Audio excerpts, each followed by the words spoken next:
इकडे पाहू नका कोण देतो. आता माणसं एवढी हुशार झाली, उमेदवारापेक्षा मतदार हुशार आहे. आपा काय बोलतो इकडे नाही पाहत लोक, कोण बोलतोय.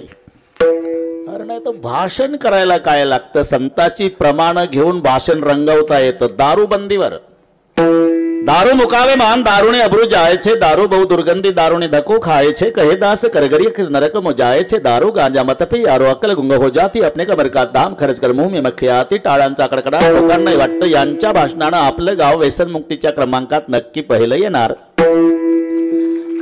वा. अरे पण भाषण चाललं कोणाचं? ज्याला जास्त झाली त्याचं. मग आता सुटेल का बाकीच्यांची? म्हणजे बोलतो काय यापेक्षा बोलतोय कोण, विषय काय यापेक्षा वक्ता कोण, तसं खातो काय यापेक्षा देतो कोण. भानुदास गीती गात प्रसाद देतो पंढरीनाथ. आणि प्रसाद शब्दाचा अर्थ आम्ही समजतो तेवढा संकोचित नाही. प्रसाद शब्दाचा यथार्थ अर्थ आहे प्रसाद असतो प्रसन्नता. आणि प्रसन्नता हे दुःखाची हानी करण्याचं एकमेव साधन आहे. संपत्ती आणि विपत्ती फारसं सुखदुःखाला कारणीभूत नाही. आणि जर संपत्ती सुख देत असेल तर अब्जाधीश माणसं मग आत्महत्या का करतात? याचं उत्तर आहे त्याचं मन विषण्ण आहे. जिथं मन विषण्ण आहे तिथं सुखाची हानी आहे, जिथे मन प्रसन्न आहे तिथे दुःखाची हानी आहे. मन करारे प्रसन्न सकळ सिद्धीचे साधन, प्रसन्नता नाम प्रसाद आहे. आपण जीवन स्वीकारलं ना मग दोन्ही गोष्टी घडणार, त्याला जीवन म्हणतात. सुख आणि दुःख याचं मिश्रण म्हणजे जीवन आहे. दोन्ही प्रकारच्या पत्रिका ते कळविण्यात आनंद वाटतो की 12 वर्षांनी मुलगा झाला, सहकुटुंब सहपरिवार बारशाच्या कार्यक्रमाला आगत येण्याचं करावं.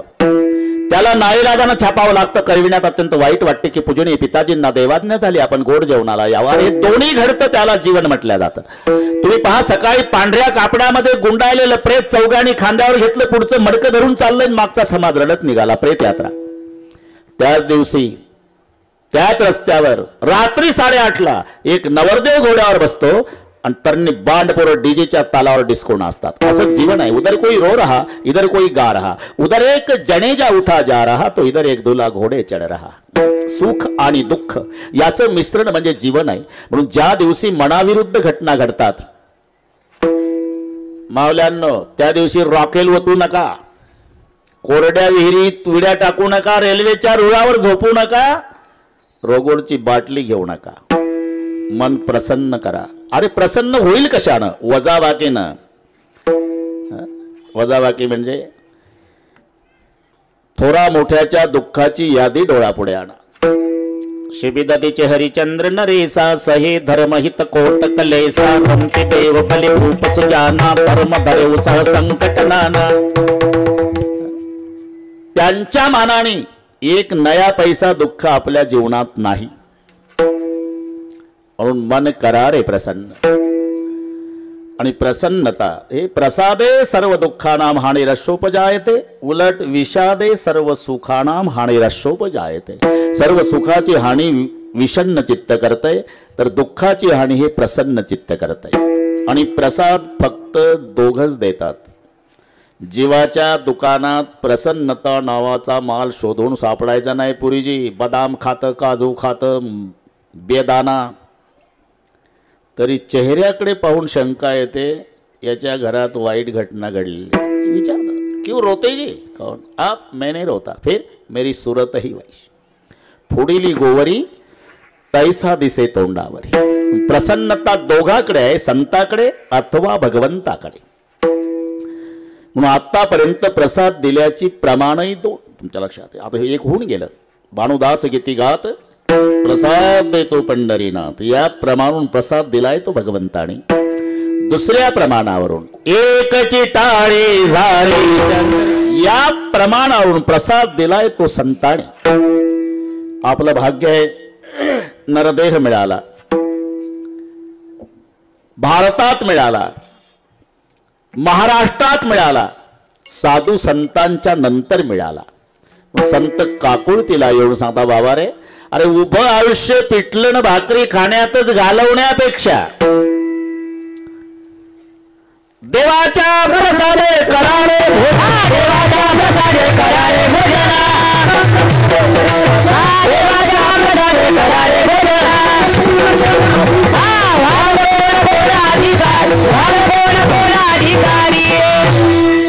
देवाच्या प्रसादे करारे भोजन, वाल कोण कोण अधिकारी. आणि काल्याचं कीर्तन म्हटलं की कीर्तन करायला बंधन आहे, म्हणजे बाकीच्या दिवशी काही सांगावं असंही स्वातंत्र्य नाही. भक्ती ज्ञान अविरहित इतर गोष्टी न कराव्या, प्रेम भरे वैराग्याच्या युक्ती विवराव्या, जेणे करुणी मूर्ती ठसावी अंतरी श्रीहरीची, ऐसी कीर्तन मर्यादा आहे संताच्या घरची.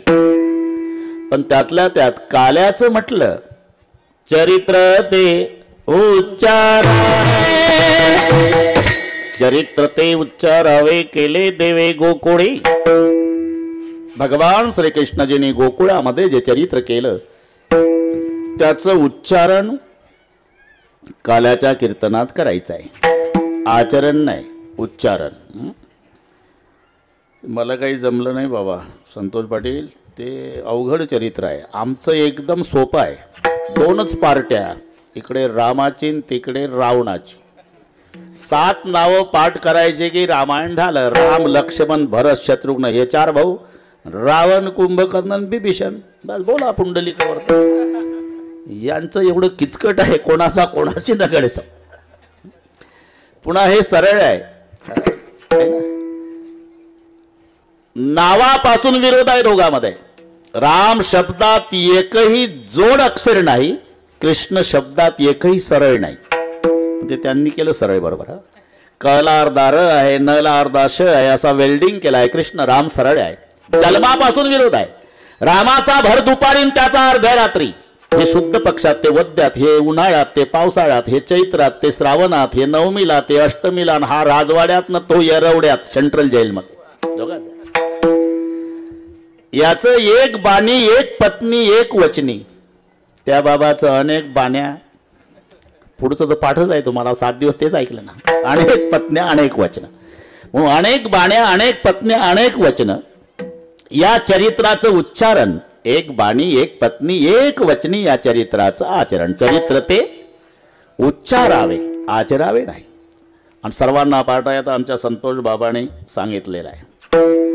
आमच्या संतोष पाटलाचा परमार्थ म्हणजे धुतल्या तांदळासारखा. कधी हाक मारली तर आम्ही येतो, नाही. हे अवघड होतं प्रकरणाचं. पैठणच्या पुढे 40 किलोमीटर शेवगाव, तिथे रामायण रात्री संपलं तरी सवयीप्रमाणे, वेळेच्या सवयीप्रमाणे बरोबर 1 तास आधी चालव. 1ला मोकळे करतो तुम्हाला. आता रात्रीचं कीर्तन नांदेडला आहे आणि उद्या सकाळीचं दौंडला आहे. तुम्ही घ्या विश्रांती, आमचं सांगतो. संतोष पाटील आता 70 चालू आहे, पण ते 5-6 तास अजूनही बोलतो. ते चांगलं आवेशात बोलतोच. काही रात्री रावण मारला, खूप ताकद लागली, तरी इथं बरोबरच. आनंद वाटला. सगळ्या मांडणेकराचं दर्शन झालं. परमार्थानं संस्कारित असणारं हे गाव. आम्ही फक्त ऐकून होतो, सुगंध येत होता, पण फुल बघायचा योग आज आला. निमित्त मांडणे करायचं आहे, पण त्या निमित्ताने सर्वांचं दर्शन झालं. आप्पा बऱ्याच दिवसांनी. आमच्या संतोष दादांनी सगळे सांगितलं तुम्हाला. कृष्ण जन्म रात्री 12ला सेंट्रल जेलमध्ये, मामाच्या जेलमध्ये जन्माला आला बघ. आणि ते सौंदर्य पाहिलं ना संतोषराव, बापाला आनंद आवरला नाही.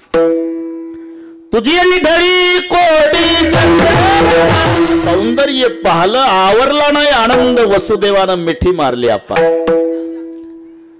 देवकी माय रडू लागली. जेल मधलं पतिदेव, मिठी मारण्याच्या नका भानगडीत पडू.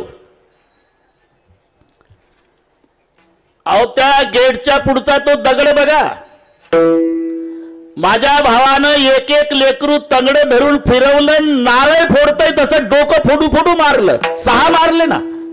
मग लपवा लपवा जगजेठे, एवढं तरी सोडवा सोडवा मिठी, लपवा लपवा जगजेठे. संतोष पाटील याला मायचं प्रेम म्हणतात. अरे पण बापाचं कुठं कमी आहे. लक्षात घ्या, फरक एवढाच आहे, मायचं समाजाला दिसतं, बापाचं लपून आहे. नाही तर आईपेक्षाही काकणभर जास्त प्रेम बापाचं असते. दवाखान्यात मुलगा आजारी असल्यावर बेडवर बसलेली माय तोंडावून हात फिरवते पेशंटच्या, चमच्यानं दूध पाजते, चमच्यानं औषध पाजते, गोळ्या देते, झेंडू बाम लावून देते, हातपाय चेपून देते. हे माय सगळ्या समाजाला दिसते. पण त्याच वेळेला दवाखान्याच्या रिकाम्या ग्राउंडवर पेशंटचा बाप टेन्शन मध्ये हातावर हात चोळत बिना जेवणाचा दिवसभर यरझारा घालतो, तो दिसत नाही. त्याचं कुठे प्रेम कमी आहे? माझ्या बोलण्याचा तुम्हाला राग येत असेल मावल्यांनो, तर माझ्यावर लाल डोळे करू नका. याच्या उलट डोळेच बंद करा. आणि माझं आव्हान आहे, प्रत्येक मावशीनं आपला आपला बाप आठवा, मग कळेल बापाचं केवढं प्रेम असते. एका वाक्यात सांगतो, एकुलत्या एक मुलाच्या मरण्यानं न रडणारा बाप सापडेल, पण लेकीच्या सासरी जाण्यानं बाप रडल्याशिवाय राहत नाही. दगडाच्या हृदयाचा माणूस असू द्या. 24 वर्षाची ताई बासिंग बांधलेली पहिली पप्पाजवळ येते ना, माय लेकराच्या तोंडावरून हात फिरवते, तशी बापाच्या तोंडावरून हात फिरवून एवढंच म्हणते, बाबा खूप धावला आमच्यासाठी जन्मभर, तब्येतीची काळजी घ्या बाबा, बस. कन्यादान सुखे जरी करी पिता, शोकांत अंतरी कलेजा का टुकड़ा, जब पिता को छोड़ जाता है तो पिता दीवाल पे सर पटक पटक के रोता है. कोणी असू द्या, त्या दिवशी नापास आहे. ते माय लेकी अंगणामध्ये एकमेकीला भेटतात, रडतात. गावातल्या 5-25 महिला त्याही रडतात, त्यांनाही कोरोनासारखी लागण होऊन जाते. मग त्यांची चर्चा, केवढी रडती माय, केवढी रडती. अरे केवढं प्रेम आहे आईचं, कोण नाही म्हणतं, आईचं प्रेमच आहे ना. पण त्याच्यापेक्षा पाहायचं का, घरात जा, घरात जा, काय दिसेल तुम्हाला? त्या मुलीचा बाप एकटा बसून असेल, तोही भिंतीकडे तोंड असेल, भिंतीच्या कोपऱ्यात असेल, त्याच्या दोन्ही हातात संतोष दादा उपरणं असेल, आणि 35 वर्षापर्यंत लाडात वाढवलेल्या लेकीचा आठव करू करू बाप उपरणं भिजेपर्यंत एकटा रडत असेल. अरे त्याचं कुठे प्रेम कमी आहे? फक्त मायचं समाज पाहतो, बापाचं लपून आहे. एवढंच लक्षात घ्या. किरकोळ संकटाच्या वेळेला आईची आठवण येते, हे सहज आहे, नैसर्गिक आहे. चालता चालता जर काटा बोचला पायात, सहज म्हणतोय माणूस, आई ग, आई ग. बर का आप्पा, पण हायवे क्रॉस करताना लक्ष नाही, अर्ध्यात आला तिकडून ट्रक करकचून ब्रेक दाबून 10 फुटावर थांबला. आता आई ग नाही, दोन्ही हात वर करून बाप रे. इथं आई नाही आठवत. आई किरकोळ संकटाच्या वेळी, पण भयानक संकट आलं की सहज शब्द बाप रे असत. हे इथून वाढलं आपलं. सोडवा सोडवा मिठी, लपवा लपवा जगजेठी, हे मायचं देवकीचं प्रेम. आता पुढे सोसाट्याचा वारा आहे, मुसळधार पाऊस आहे, काळी कुट्ट रात्र आहे, यमुनेला पूर आहे, विजाचा कडकडाट. तरी लेकराला टोपल्यात घेतलं बापानं, गळ्या इतक्या पुराच्या पाण्यातून गेला आणि गोकुळात लेकराला सुरक्षित ठेवून पुन्हा तांबडं फुटायच्या आधी बाप जेलमध्ये वापस आला. अरे बापाचं कुठं प्रेम कमी? विठ्ठल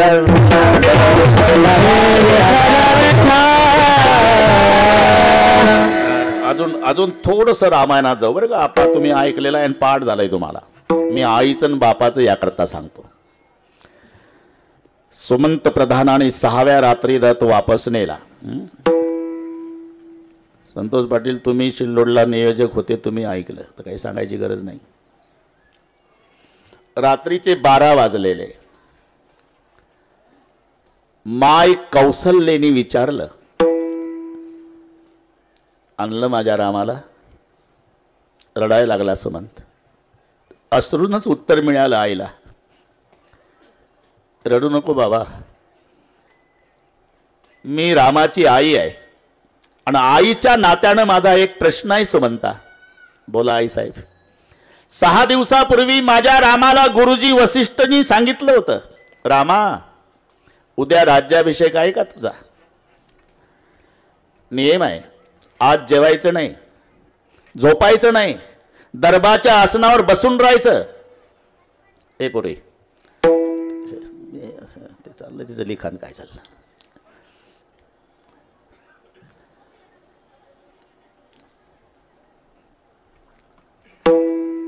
उद्या राज्याभिषेक आहे. माझा राम आदल्या दिवशीच गुरुजीनं उपवाशी ठेवला. उपवास करावा लागतो म्हणे गुरुजी म्हणे. काही खाल्लं नाही माझ्या रामानं. दुसऱ्या दिवशी राज्याभिषेक नाही सुमंता, तसाच उपवासी उठला आणि बिना आंघोळीचा वनवासात गेला. अरे मी माय आहे त्याची.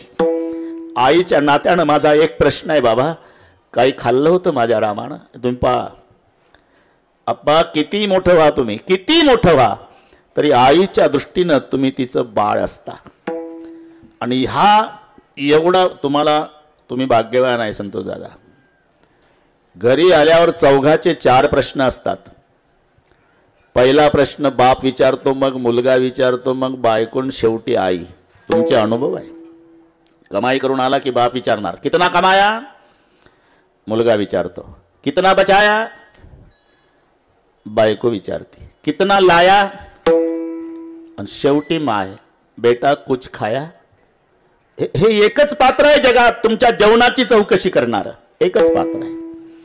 आणि पहा, आईच्या हातचे साधे पदार्थ असू द्या, पार चटणी भाकरी असू द्या, तरी अमृतासारखी गोडी त्या पदार्थाला. आई मेल्यावर मग ते पदार्थ जन्मभर खा, ती मजा नाही. कारण आईनं लेकरासाठी नुसता स्वयंपाक केला नसतो, त्याच्यात आपलं प्रेम ओतलेलं असते, म्हणून त्या पदार्थाची चव असते. आणि पूर्वीची एखाद्या वेळेला स्वयंपाक चांगला झाला तर भाऊ भाऊ तुटून पडतात, काही ठेवत नाही, रिकामे भांडे. तरी माय तांब्याभर पाणी पिऊन किचन मध्ये समाधानानं बसलेली असते. मोठ्या मुलाला संशय येतो की आपण सगळे खाल्लं, आईसाठी काही राहिलं नाही. मोठा मुलगा किचन मध्ये येतो तर माय समाधानानं पाणी पिऊन बसली. आई काय बेटा, सगळे भाऊ भाऊ जेवलो, आम्ही काही नाही ठेवलं तुझ्याकरता, भांडे रिकामे झाले, तू उपवासीच आहे? नाही, उपवासी नाही माझ्या राजा. मग तुम्ही माझे लेकर पोटभर जेवला ना, त्याच वेळेला माझं पोट भरलं बेटा. याला माय म्हणतात, हे लक्षात ठेवा. म्हणून पहिला प्रश्न विचारला संतोष भाऊ, कुछ खाया था मेरे बेटे ने? सुमंत रडून म्हणतात, खाने के बारे में पूछ रही क्या माँ? 3 दिन बीते बिनु जल पाना. 3 दिवस तिघानं पाणी सुद्धा घेतलं नाही आई साहेब. जब चौथा दिन निकला श्रृंगवेरपुर पहुंचे, जाई श्री भगवान फल कछु खाई. द्याना ठेवून ते आता प्रसाद ठेवून द्यान, बसा खाली. असं चाललंय. ते संतोष दादाला जमतं, ते मला जमदाग्नीच म्हणतात लोक, मग मला जमत नाही. कारण आपण एकरूप झालो ना प्रसंगामध्ये. अरे हा आनंद टाटा बिर्लाला नाही ना. हे काय साखरीचा पुडा आणि ते बसले तेल होतं त्याच्यात. जागेवर बसा आता सगळे. विठ्ठल, मी आईचं बापाचं सांगत होतो आपा, मी शुद्धीवर आहे अजून, बरोबर मुद्दा कुठून आहे बस. खाणे के बारे में पूछ रही माँ. 3 दिन बीते बिनु जलपाना. तिघानं 3 दिवस पाणी नाही घेतलं आई साहेब. चौथा दिवस निघाला तर तो शृंगवेरपूरचा भिल्ल त्यानं रडू रडू आग्रह केला. संतोष भाऊ, त्याचा उद्देशही होता, प्रभू आज काहीतरी खा, आमच्या गावात आला तुम्ही. अरे बाबा, 3 दिवस झाले मी काही खाल्लं नाही. नसेल खाल्लं पण आज खावं लागेल. का? भिल्ल जमातीचा कलंक मिटवण्यासाठी. प्रभूला कळलं, म्हणजे तुम्ही जर काही खाल्लं नाही ना मालक, चंद्र सूर्य असेपर्यंत भिल्ल जमातीला कलंक लागेल. इतिहास लिहिला जाईल की जगाचा बाप भिल्लाच्या गावात उपवासी झोपला होता.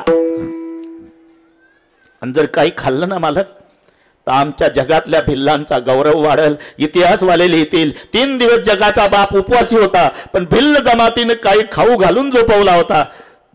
ठीक है, लाओ श्री भगवान फल कछु खाई. सफर कैसी हुई? श्रृंगवेरपुर तक रथ थामा, बाद में नैया थी और बाद में तीनों पैदल गए. पैदल शब्द ऐकला आणि माय कौसल्या रडून म्हणू लागली, रघुनंदन पायी गेला, रथ कारे तो आणिला. रात्रीचे 12 वाजले. आईनं वर बघितलं आणि पहिली प्रार्थना सूर्यनारायणाची केली. सूर्यवंशी नारायण, सूर्यवंशी नारायण माझा राघव येतो वना. सूर्यवंशी दिनकरा तापुन कोरे भास्करा. आईचं प्रेम. माझ्या बाळाला 14 वर्षे चटका बसणार नाही सूर्यदेवा, याची काळजी घ्या. मग कौसल्या माईनं जमिनीकडे पाहून नमस्कार केला. रात्री 12ची गोष्ट. अहो धरणी माय बहिणी, सांभाळावा कोदंड पाणी. इथपर्यंत ठीक आहे. आता बापाचं. सुमंत प्रधान पुढे आले. निश्चिष्ट पडलेला राजा, 6 दिवसापासून जमिनीवर पडलेला, डोळे मिटलेले, पण जबाबदारी आहे प्रधानावर, सांगावं लागणार निरोप. जय जीव या शब्दाचा उच्चार केला आणि दशरथजीनं ओळखलं, माझा सुमंत आला. देखी सचिव जय जीव कही कीने उदंड प्रणाम. घाबरू नको, बरोबर आहे. देखी सचिव जय जीव कही, असं घाबरायचं नाही.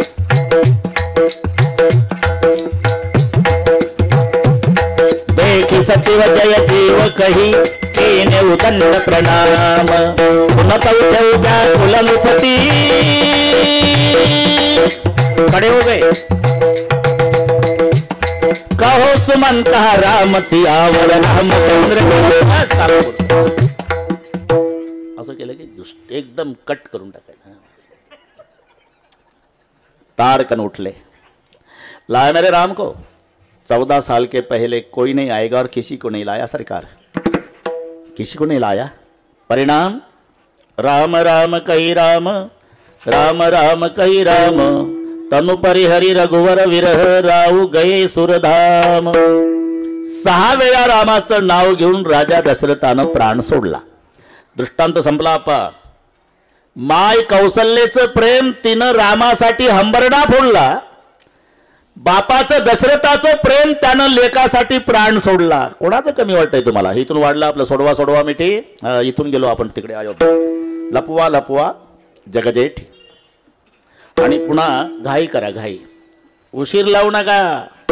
जणी कंसासी कळलं, जणी कंसासी कळलं, माझ्या बाळाशी मारिल. बस, इकडचा बाबा तिकडे नेला आणि तिकडची बेबी इकडे आणली. 7 दिवस आपण ऐकलं. रळे माया करे आकांत. तिकडे भगवान रांगू लागले. रांगता रांगता चालू लागले. नव्हे, अनेक उपाय कंसाने केले. कागासूर, बकासूर, रिठासूर, शकटासूर, पुतना मावशी, माबळ भट. पण देवानं 12 वाजेपर्यंत सगळे संपवले. अवघी दैत्य खानी बुडविले. मराठीच आहे पण थोडा थोडा बदल असा होतो. 12 गाव पर बोली बदले, तरुवर बदले शाखा, बुड्ढा पामे केस बदले, लखंड बदले लाखा. 12 गावानंतर भाषा बदलते. संतोष भाऊ, आम्ही त्या कोपर गावाकडे जायचो. नुकताच कीर्तन करायला लागलो होतो. 84-85 गोष्ट आहे. आणि मग तेव्हा काय एसटीतून उतरायचं आपलं ते सामान. तुम्ही आले आणि तुमची पिशी, मला वाटतं पुढचं कळलं तुम्हाला. कोपरगाव बरोबर आहे. तुमची पिशी. आता नागपूरकडे पागलबाईला पिशी म्हणतात. मी म्हटलं बाबा मला चांगली नाही पिशी नाही. अहो ते सामानाची. अरे मग पिशवी म्हणणं, पिशी काय. हे 12 गाव पर बोली बदले. कुठे कमळाचा ळचा ड होतो, कुठे ळचा ये होतो, कुठे ल होतो. कोकणामध्ये कमळाचा ळचा ल. जळगाव भागात ड. जळगावच्या नडावर केड खाल्लं म्हणते. आहे का कोणी तिकडचं? ठीक आहे. नागपूरकडे ये, जळगाव. आणि कोकणात ल होतो. सगळी मंडळी तिकडचं आहे प्रमाण. का ग बगरिटा मारल्यान गो बळीन पाताळी घातल्यान गो. अवघी दैत्य खाणी बुडविली. आणि मग कंसानं मिटिंग घेतली. मावशी पुढे सरकून घ्या, त्या उन्हात आहे मावल्या. सरका पुढे, सरका पुढे, थोडं थोडं माझ्याकडे, माझ्याकडे सरका. पुढच्या मावश्या सरका पुढे, सरका पुढे, सरका पुढे. असं ऐकतात रे बाबा. नाही तर कोण कोणाचं ऐकतंय सध्या. एवढंच एक क्षत्र आहे, विनंतीला मान देतं बरं का आप्पा. नाही तर मग मोठ्या मोठ्यांना म्हणू दे, अजिबात नाही ऐकत. हे एवढ्याच क्षेत्रामध्ये राहिलं थोडंसं. आता सरकून घ्या पुढे, सरकून घ्या पुढे. हा बा जमला, आता जमला, जमलं रे बाबा. काय मजेत गेला आपले दिवस. आता आपण गाडी उतारायला लागली, 70 लागला, आता ब्रेकवर थांबू नये. ब्रेक निघाला की ते पत्र्याच्या शेडमध्ये जाणारच आहे. पण अजून काही समाजाचं प्रेम कमी झालं नाही. माझी वाट पाहतातच. त्याला आग बग रिठा मारिले बाळपणी अवघी दैत्य खाणे बुडवेली. मग कंसानं तातडीची मीटिंग बोलवली. मथुरेतली गोष्ट आहे आपा. सभासद जी सरकार, कागासुर, बकासुर, रिठासुर, शक्टासुर, बड़े बड़े असुर को भेजा लेकिन कोई वापस नहीं आया, मार डाला है. लगता है कि गोकुल में पैदा हुआ शत्रु खतरनाक. क्या किया जाए? मीटिंग मधले उठले. अपने गल्ली में कुत्ता शेर होता है सरकार. आपली माणसं त्याच्या गावात पाठवतो म्हणून ते आपल्या लोकांना मारतं. त्या 2 भावाला आपल्या गावात आणा. इथं हत्तीच्या पाळी तुडू नाही तर चंदा मेंदा गदा घालून पहिलवानासोबत कुस्त्या कोणी उपायना मारू. कंस म्हणाले, अरे उतना आसान नहीं है, वो भगवान है और भगवान को लाने के लिए भक्त की जरूरत है. आपल्या गावात एकही हबप नाही. इतक्यात एक उठला. एक आहे आमच्या घरा शेजारी चंदनवाला बुआ. क्या नाम है उसका? अक्रूर. जाओ जल्दी बुला के लाओ, 11 बज गए. और 11 नहीं 12. अक्रूर जी सरकार बुला रहे. आमच्या संतोष भाऊ सारखाच पोशाख होता. 12 बंदी ते चंदन आले. अक्रूरजी, जी सरकार, तुमच्यावर एक कामगिरी. बोला. उद्या सकाळी रथ घेऊन जायचं गोकुळात. 2 भावाला बलराम कृष्णाला आणायचं मथुरेत. आज्ञा सरकार. आणि मग घरी आला अक्रूर. रात्रभर झोपण्याचा प्रयत्न अक्रूरजीनं केला पण झोप येईना. का? मी कोण्या जन्मात पुण्य केलं? मोठ्या मोठ्या योग्याच्या ध्यानाला न येणारा भगवान, त्याला आणायची कामगिरी मला मिळाली. सकाळी स्नानादी कर्म आटोपलं, रथ सज्ज केला, घोड्याचे बागदोर हातात धरले.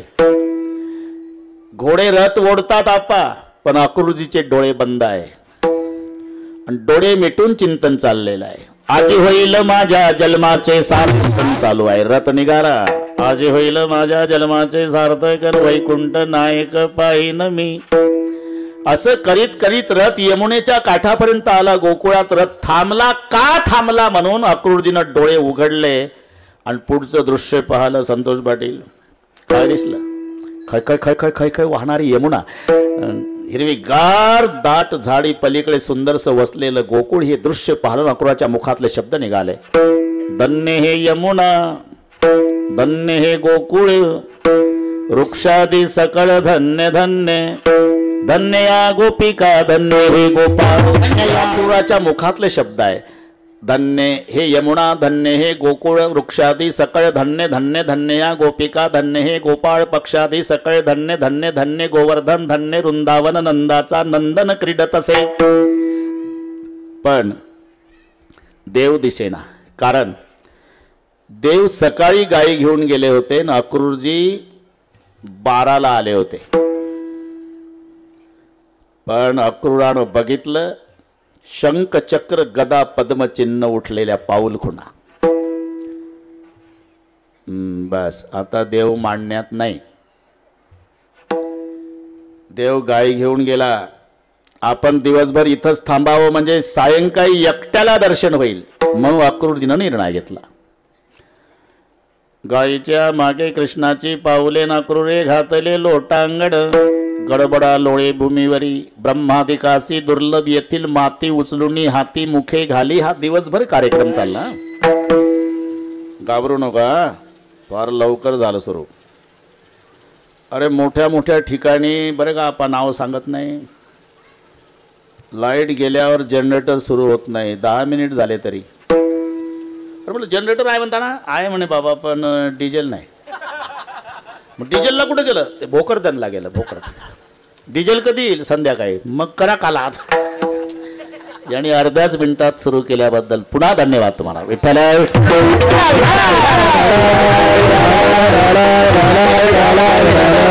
अरे होतच असते, घाबरायचं नाही, अजिबात घाबरायचं नाही. तुम्ही आम्ही खेळी मेळीन गदा रोळी आनंद चालत. त्याचा काय दोष आहे त्याच्यात? आपलं काय चालू होतं? कीर्तन काय मला माहित नाही का काय? अरे कीर्तनातलं काय चालू होतं म्हणतो ते, कीर्तन चालू होतं म्हणतो. हा, ब्रह्मादिकासी दुर्लभ येथील माती उचलून हाती मुखे घाली. दिवसभर हा कार्यक्रम अक्रूरजीचा चालला. आप्पा सूर्य मावळतीला आला, इथून दिसेल तुम्हाला येण्याची पद्धत. 12व्या वर्षात पदार्पण आहे कृष्णजीचं. पितांबर निळा शेला कमरेला, त्याच्यात पिवळी बासरी, उजव्या खांद्यावर घोंगड, मस्तकाला पट्टी, मोराचा पीस, अनेक भुंग्यानं एकच काळे कुरळे केस, आडवी काठीन त्याच्यावर हात लटकवलेले, पुढे भगवान, मागे गायीचा कळप, त्यामागे गोपाळांचा मेळा. येण्याची पद्धत. वासराच्या वडीनं गायी घाई घाई घाई घाई येत होत्या. त्यांच्या खुरानं धूळ उडली. ती पांढरी धूळ सावळ्या कृष्णाच्या अंगावर येऊन बसल्यानं पांढरा झाला देव. मावळत्या सूर्याच्या तांबड्या किरणात पिवळा दिसू लागला. ते सौंदर्य पाहलं. माय रानातून आल्यावर भुकेलेलं लेकरू आईकडे पळत जात, तसा अक्रूरजी पळत गेला आणि जगाच्या बापाच्या पायाला मिठी मारली. इतके रडले पाणी परात कोहात चुवई नाही नयन के जल से पग धोये. अक्रूरजीनं देवाचे पाय अश्रूनं भिजवले. देव उभे राहिले पायाला मिठी मारल्यामुळे. गायीचा कळपही थांबला आणि त्याच्या मागचं गोपाळाचं टोळकं थांबलं. इथून दिसेल तुम्हाला. त्या गोपाळात मुख्य पेंद्या होता, पेंद्या. आणि हे सगळे भोळे बाबडे गोपाळ त्या पेंद्याला म्हणू लागले, पेंद्यासी पुसती अवघे गडी जेव्हा, अन कोण हारे बावा आला येते. पेंद्या कोण्या गावचा बुवा आहे रे? पेंद्या म्हणला, मी दिवसभर तुमच्या सोबतच राहणार आहे, मला तरी काय माहिती. या हा बुवा याच्यापूर्वी कधी आपल्या गावात आलता का? नाही, संतोष बुवामुळे आलो बुवा. अरे याच्यापूर्वी कधी? नाही, कधीच आला नाही, पहिल्यांदाच आला ना? हो. मग याचा कोणाशी परिचय नसताना हा हे असं का करतं? आपल्या कानोबाच्या पाया का पडतो? संतोष पाटील ते भोळे बाबडे गोपाळ पेंद्याला विचारतात, परिचय नसताना रे पेंद्या, हा परिचय नसताना हा बुवा असं का करतो? आपल्या कानोबाच्या पाया का पडतो? काय हा मागतो? यांना काय माहिती पुरीजी यांच्या देवाला घेऊन जायला आला म्हणून. आणि जेव्हा गोकुळात आले सगळे, वाऱ्यासारखी वार्ता पसरली. आप्पा एक दुसरीच्या दारात, हे पहा भगवान उद्या जाणार आहे, बाबा एक घ्यायला आलेला आहे. वासरं सोडली, दिवसभराची उपवासी, गायीला पित नाही. जनावरावरचा परिणाम. गायी चारा खात नाही, कोणी स्वयंपाक करीत नाही, कोणी कोणाशी बोलत नाही. एक दुसरीच्या दारात सायंकाळी झोपली का ग? इकडे काय तुला काही कळलं का? काय आपल्या कृष्णाला घेऊन जायला मथुरेहून एक बुवा आला. जा झोप घरी, घेऊन जायला आला. एवढं सोपं आहे का ग? ज्याच्यासाठी सासू सासऱ्याच्या शिव्या खाल्ल्या, जन्मभर नवऱ्याच्या लाता खाल्ल्या आपण, तरी त्याच्यावरच तीभर प्रेम कमी होऊ दिलं नाही, तो भगवान आपल्याला सोडून जाणार आहे का? मलाही तसंच वाटत होतं ग, पण खात्रीशीर जे कळालं ते सांगायला आले. तो घेऊन जायला आला यात नवल नाही. आपला देव जायला तयार झाला. कधी? उद्या सकाळी जातो भगवंत मथुरेस. वाऱ्यासारखी वार्ता पसरली. प्रातकाळी मात झाली, गोकुळात जातो भगवंत मथुरेसी. यशोदा मायची अवस्था ती तर झोपलीच नाही. संतोष पाटील सकाळी सकाळी पहाट व्हायच्या आधी माय पायशाकडे बसली. आप्पा तिला कळालं माझा कृष्ण आता कायमचा सोडून जातोय. देवाची जी पावलं होती ना, छातीला लावली आईनं. 12व्या वर्षात पदार्पण झालेलं आहे. देवानं पायात काही घातलं नाही 12 वर्षाचं होईपर्यंत. दिवसभर गायीच्या माग बिना चपलाचा फिरला. तळपाय गरम आले होते आणि ते गरम पावलं छातीला लावले मायनं. ते गरम पावलं लागले छातीला तेव्हा आईच्या डोळ्याला धारा लागल्या. आणि ते अश्रू खाली पडू लागले. पावलं तर छातीला चिकटवलेली आहे. मा यशोदा रडती आहे आणि गरम अश्रू पावलावर पडले. मग कृष्णजीला जाग आली. पाहलं तर आई रडते. आई का रडतेस ग? बाळा, बिना चपलाचा तुला गाईच्या मागे लावला बाळा.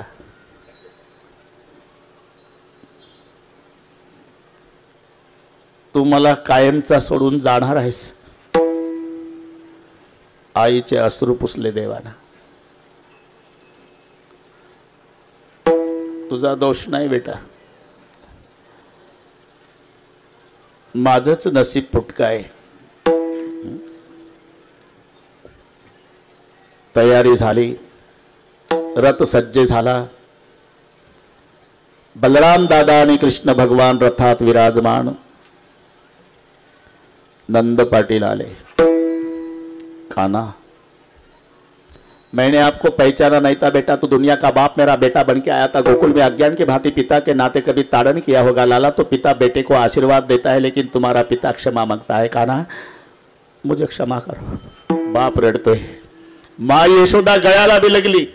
कृष्ण, 2 रुपयाचा माठ फोडला होता मातीचा, त्याच्या बदल्यात मी तुला अख्खा दिवस उखळ्याला बांधला होता राजा. तेवढं विसरून जा. जिथे सुख मिळेल तिथे सुखानं राहा माझ्या बाळा, पण या खेड्यातल्या गरीबीन आईला विसरू नको. तशी आठवण नाही झाली ना बेटा, तर दही भात खाताना तरी या गरीबीन माईची आठवण येऊ देत जा. आईचे डोळे पुसले. देव म्हणले, आई प्रतिज्ञा करतोय, आजपासून तुझा कृष्ण दही भात खाणार नाही. प्रतिज्ञा केली. एवढ्यात गोपिकांचा सगळ्या मेळा आला. गोपिकांनी ते दृश्य पाहिलं संतोष दादा. त्यातल्या काही गोपिका अक्रूराकडे आल्या. असा पदर पसरला अक्रूराच्या पुढे. अक्रूरा, आमची प्रार्थना आहे बाबा, नेऊ नको श्रीधर मथुरेसी, नेऊ नको श्रीधर मथुरेसी. काही भगवान कृष्णजीकडे, देवा काय चुकलं का आमचं? नाही गोपिकांना. मग जर चुकलं नाही म्हणतोस,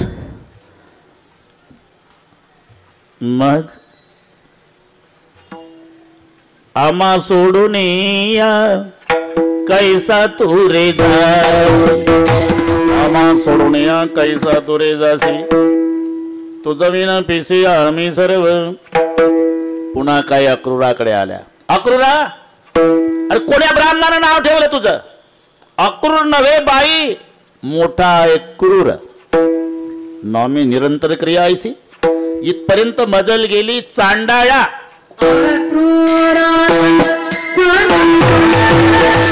अक्रूरा चांडाळा, तुझं कोणी धाडीला?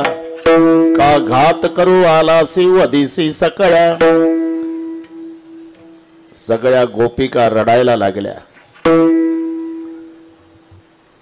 जेव्हा बलराम दादा कृष्णजी रथात विराजमान होऊन निघणार, रथी चढले वनमाळी.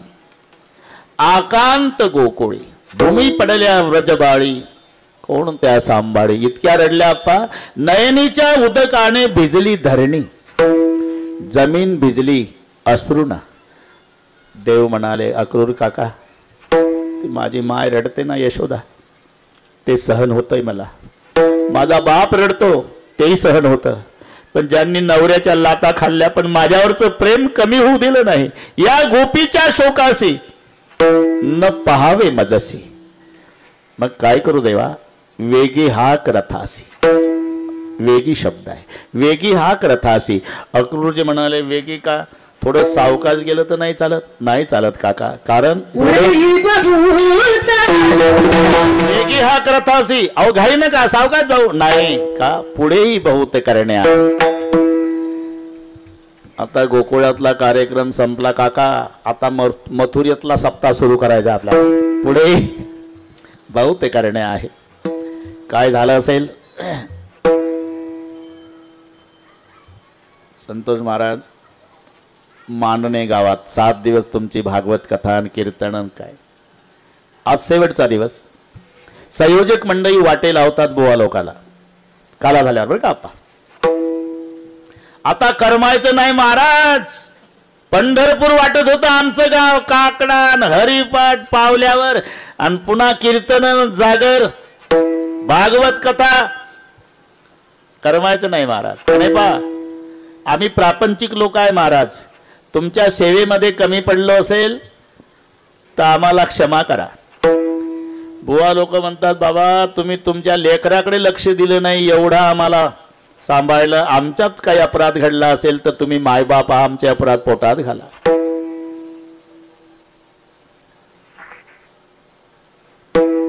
येतो बरं का.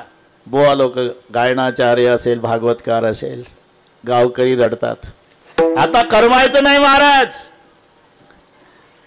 पुढच्या वर्षी या महाराज. जरूर येऊ. पुढच्या वर्षी या महाराज. येऊ महाराज. पुढच्या वर्षी या. अरे पुढच्या वर्षी येणाऱ्या बुवाबद्दल आता जाताना गाव रडतं. गोकुळात कधीच न येणाऱ्या देवाबद्दल काय झालं असेल.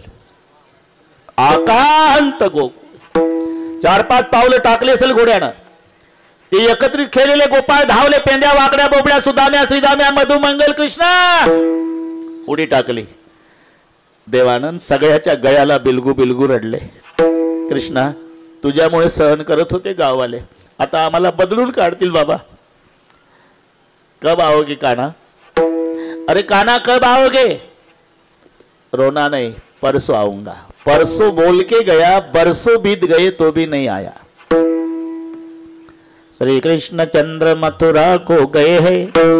मथुरा से गोकुल को आना नहीं है. वेगी हाक. घाई न चाला काका. अहो पण घाई का. सांगितलं ना तुम्हाला पुढेही बहुत करणे आहे. काय करणे आहे. मी ज्याच्या करता आलो ते करणे आहे. कशा करता आला. ज्याच्या करता मी आलो ते करणे आहे. कशा करता आला. आहे तुका म्हणे. हो तुका म्हणे. तो म्हणे का. तोही म्हणे श्री भगवान वाच यदा यदा हि धर्मस्य ग्लानिर्भवति भारत अभ्युत्थानम धर्मस्य तदात्मानं सृजाम्यहम्. भगवान म्हणे. आपण तुम्ही तर वेगळं ठरवलं देवा. काय तिथे जाऊन म्हणे कंस मारायचा आहे. उग्रसेन राज्यावर बसवायचा आहे. मला सांगता धर्माची संस्थापना करायची. त्यालाच म्हणतात काका धर्माची संस्थापना. धर्म काय पदार्थ आहे का. तो धर्मीच्या आश्रयाने असतो. रामाचं भांडण रावणासोबत नाही. कृष्णाचं भांडण कंसासोबत नाही. आणि व्यक्तीसोबत भांडत असेल तर तो भगवंतच ठरत नाही. भांडण अधर्मासोबत आहे आप्पा. रावण अधर्मी म्हणून मारला. बिभीषण धर्मी म्हणून राज्यावर बसवला. कंस अधर्मी म्हणून मारला. उग्रसेन धर्मी म्हणून राज्यावर बसवला. म्हणजे अधर्मीला मारणं धर्मीच्या ताब्यात राज्य देणं याला म्हणतात धर्माची संस्थापना करणं. आहे तुका म्हणे धर्म. स्वानासी भोजन दिले पंचामृत तरी त्याचे चित्त हाडावर. याला स्वभाव म्हणतात. ज्याचा जो स्वभाव आहे किती प्रयत्न करा. मराठी भाषेत म्हण आहे आप्पा जित्याची खोड मेल्याशिवाय जात नाही. मेल तरी नाही जात. पहाटेची वेळ होती. संतोष पाटील टांगेवाला झोपला. पुण्यातली घोडं उठ. प्रवाशानं उठवलं तर उठलं. घोडं सोडलं. जोडलं टांग्याला. बसला प्रवासी. निघाला. 2 मिनिटात घोडा थांबला. उतरला. डॅन्स केला. पुन्हा चालला. थांबला. डॅन्स केला. चालला. थांबला. डॅन्स केला. चालला. थांबला. डॅन्स केला. 5 वेळा झालं. प्रवासी वय झाला. ए टांग्यावाल्या स्वारगेटला जायचं आणि गाडी मिळाली पाहिजे. बसला डॅन्स करत. तुम्ही झोपत न उठवलं पाटील. फुकट नव्हतो का. फुकट नाही पाटील. माझ्याकडे 2 घोडे आहे. वरातीचं आणि टांग्याचं. जसा झोपत न उठलो घोडं सोडलं आणि टांग्याला जोडलं. पण आता लक्षात आलं टांग्याचं घरी राहिलं आणि वरातीचं टांग्याला आलं. मग ते डॅन्स केल्याशिवाय स्वारगेटला जात. त्याला म्हणतात स्वभाव. कसं आधी होता वाग्या. आधी होता वाग्या जो स्वभाव आहे. मला माहिती तुझ्यात बदल होणार नाही. मग यशोदा म्हणली गावात राहू नको.